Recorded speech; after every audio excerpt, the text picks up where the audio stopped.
అలా కోసుకుంటున్నాడు కోసుకుంటాను తెలియట్లేదు.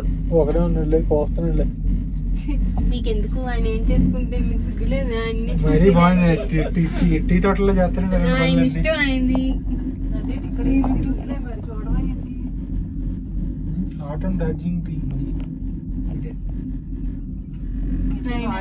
నువ్వంటే టీ తాగము,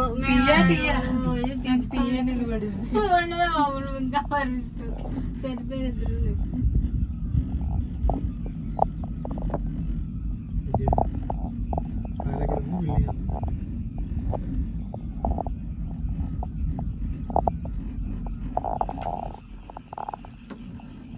ఫోన్ చేసుకుంటున్నారు.